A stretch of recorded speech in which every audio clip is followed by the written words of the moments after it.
thank you so much for tuning in and welcome to QuestPoli, the MARC series of interviews with all of the executive candidates for your SRC.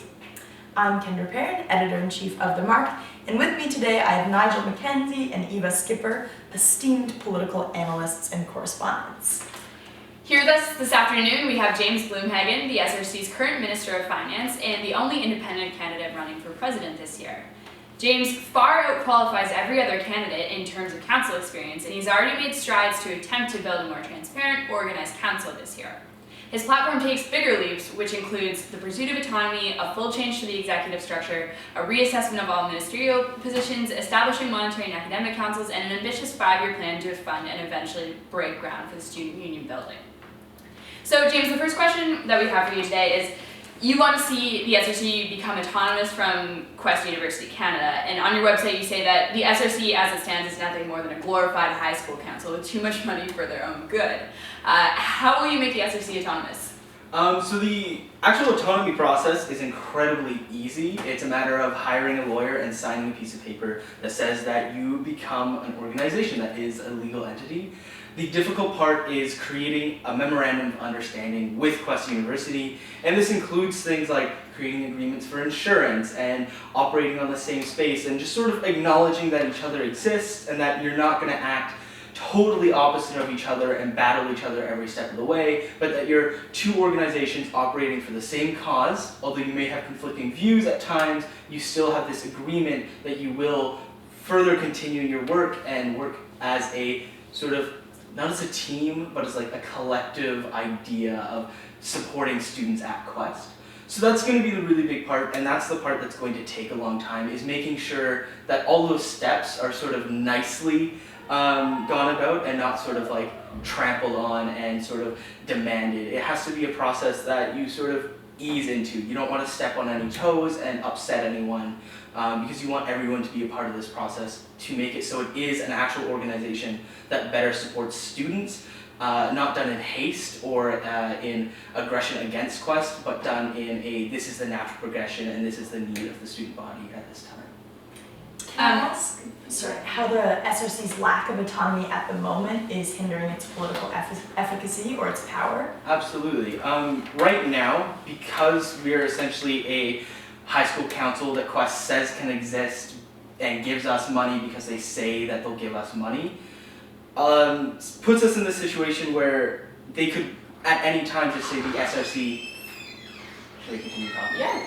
The SRC doesn't exist, or that they won't continue to give us the funding that we collect each year through student association fees. So say the SRC did something politically against what the school wanted or against what the narrative or path that they were trying to shape, they could theoretically just decide not to give us our student fees. In fact, this has happened a few times where if, like this is a much bigger, much more simple version of this, but sort of if Quest hasn't paid all of its charges to Quest by a certain date, they won't give us the if students haven't paid all their charges to Quest?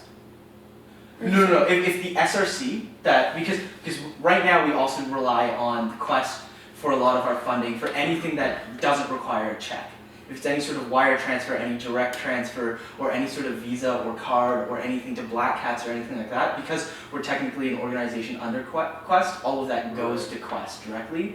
So there's a huge amount of our finances that's just sort of like, I know Quest says that we need to give them this money, but we don't actually know 100% what that's for. I'm working on that as Minister of Finance right now to try and fix that, but it's a very difficult battle because they don't like to share their budget. Yeah. And so by being autonomous, it allows us to sort of just have more control over not only our finances, but allows us that bit of a stronger political voice to say what we want without fear of repercussion, whether it's finances or just saying, yeah, the SRC can't exist anymore. So do you think that this is feasible to do within a year? Absolutely. I think it's definitely not like an easy process and not something that's going to happen overnight. Like it's going to take a lot of work of communicating with people and making sure that all students are on board with it and understand how it's going to happen. My goal is by the end of the year to, if not have already become autonomous, to have a plan for the following year to implement it right away in September. Okay. And so I think it states that fairly well. Maybe I could be more clear on it in my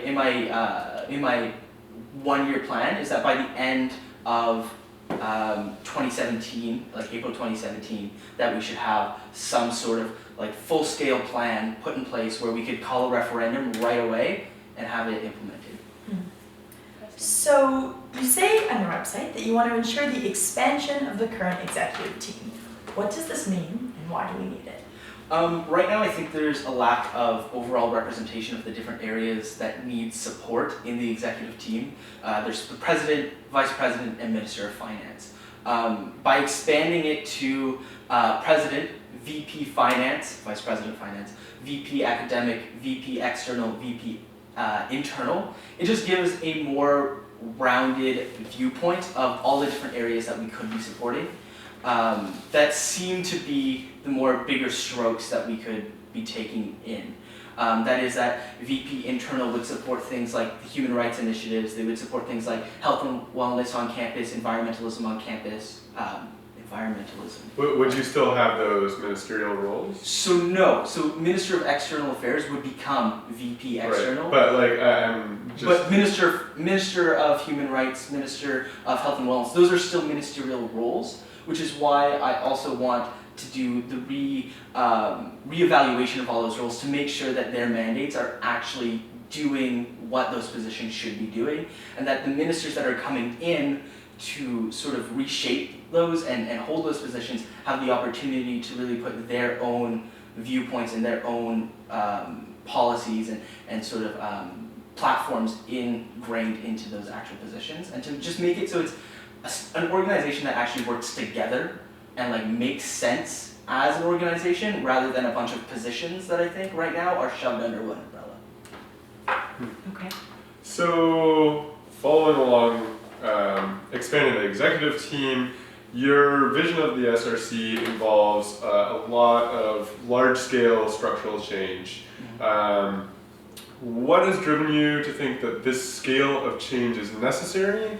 And more importantly, do you think that this is representative of what the student body wants? Yeah, both good questions. I'll tackle the first one first. Can you repeat the first one first? Yeah, what drove you, like, what's the Okay, impetus for the change? I originally wanted to join the SRC because I had started the radio and I realized there was a lot of issues with finance. Once I was on the SRC, I realized that it wasn't just issues with finance, it was issues with the SRC as a structure. It just systematically was not designed for a campus of 700 students to support political action, to support different viewpoints and dialogue within the community. It was created for 60 students to help organize events like Dancing Bear. And it's pretty much remained that way, except the needs of the student body have drastically changed. Over the past year, we've tried a lot of different initiatives, we've discussed things, and I just don't think any of them have been good enough in that sense, that they haven't been drastic enough. I think it does need a complete restructure and a complete change, because I don't think... So have you had any student input on the way you set up some of the structural change? Yeah, actually, I've been talking with students since probably about October, just various students within conversations like what do you see issues with the SRC, how do you see them improving. I've also done extensive research with other student associations. I've talked to about 20 different student associations across North America, everything from the UBC Alma Mater Society President Aaron Bailey to I can't remember their name, but the president at Reed College and Vanderbilt, and just trying to understand what different size universities are doing different things, how they're doing them, how universities like us are doing those things, and really trying to understand the cohesive and sort of identifying through my own experience as well as those around me what those key issues are. Cool. And these are like what I've identified as like the framework.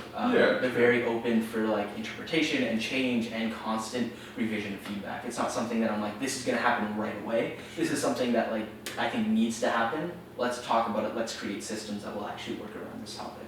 Cool. So, James, it's no secret that you've had some interpersonal conflicts with different ministers, especially your other fellow executive or your executive members this year, including a recent very public disagreement with Ida about her use of executive power.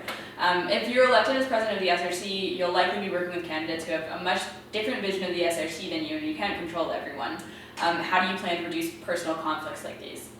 Absolutely. I want to start off by saying that I think a lot of individuals bring a lot of personal conflicts and personal variables into the SRC. I don't think it's only been myself this year. I think this SRC has been riddled with personal conflict and interpersonal dynamics. That situation, I felt at the time, I knew it was being blown out of proportion, and it was sort of like, how can I like make sure that this doesn't go crazy so that I can actually speak to Ida afterwards and try and resolve what's happening.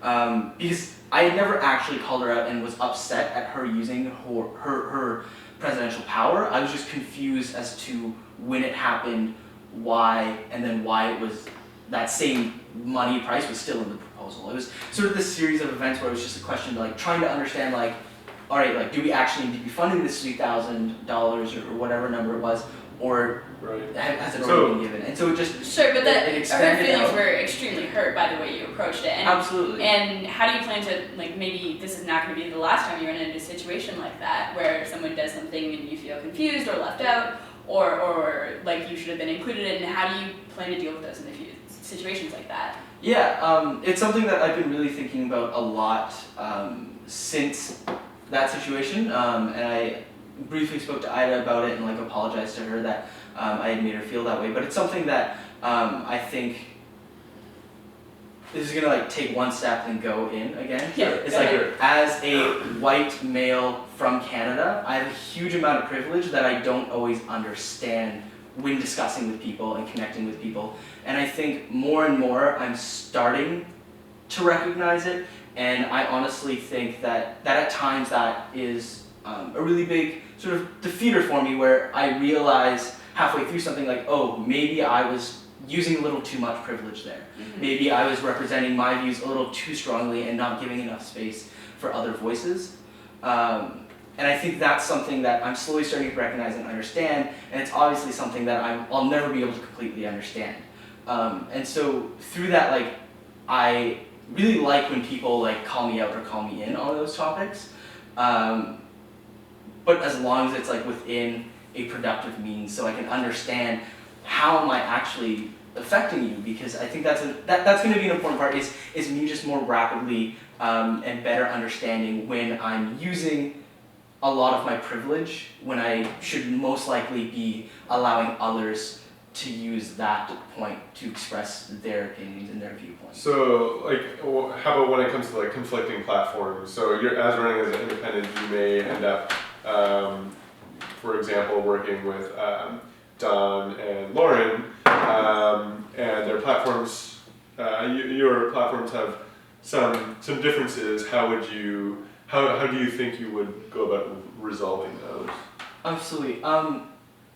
I think like the biggest part, and like I purposely left my platform fairly open within the idea of this, is that I need to make sure that my ideas and opinions are flexible, mm-hmm. that I'm willing to take those sort of like step backs and be like, okay, what are these people saying? What do they think should be implemented? How can we integrate that together? And sort of making compromises, and I feel like that's something that I'm attempting to do more often, and it's again one of those like personal growth things of like just having that experience of being like, wow, I like sometimes I need to just like tone down and sit and like think about these processes and allow others to also share those things. I can come off quite strongly. I have like a military background, so like I'm very used to like authority and like asserting things, and that's just something that I'm trying to like untrain my brain to do. Interesting. Cool.